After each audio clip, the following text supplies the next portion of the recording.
بسم اللہ الرحمن الرحیم۔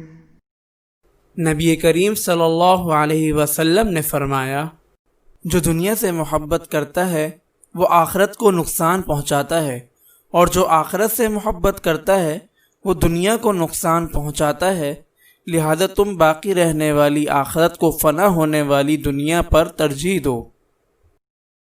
نبی کریم صلی اللہ علیہ وسلم نے فرمایا، جس شخص کی یہ خواہش ہو کہ لوگ اس کے ادب میں کھڑے ہوں، اسے چاہیے کہ اپنا ٹھکانہ جہنم میں بنا لے۔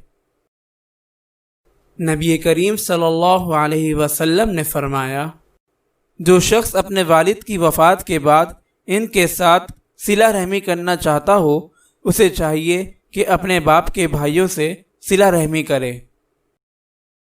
نبی کریم صلی اللہ علیہ وسلم نے فرمایا، جس شخص کا علم زیادہ ہو لیکن دنیا سے زہد میں اضافہ نہ ہو تو یہ شخص اللہ سے دور ہی ہوتا چلا جائے گا۔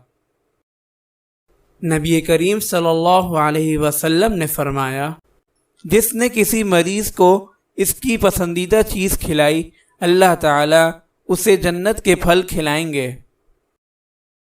نبی کریم صلی اللہ علیہ وسلم نے فرمایا، جس نے اپنے مسلمان بھائی کو کسی گناہ پر آڑ دلائی تو وہ اس وقت تک نہیں مرے گا جب تک اس گناہ میں مبتلا نہ ہو جائے۔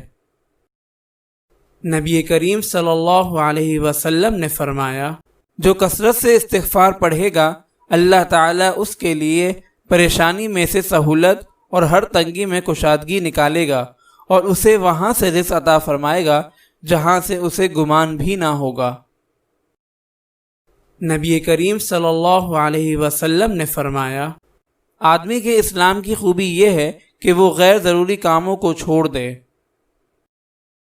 نبی کریم صلی اللہ علیہ وسلم نے فرمایا، جو دنیا سے زہد اختیار کرے گا، اللہ تعالیٰ اسے بغیر سیکھے علم عطا فرمائے گا، اور اسے ہدایت کے اسباب کے بغیر ہدایت عطا فرمائے گا۔ اسے دل کی بصیرت عطا ہوگی اور اللہ تعالیٰ اس سے دل کے اندھے پن کو دور کر دے گا۔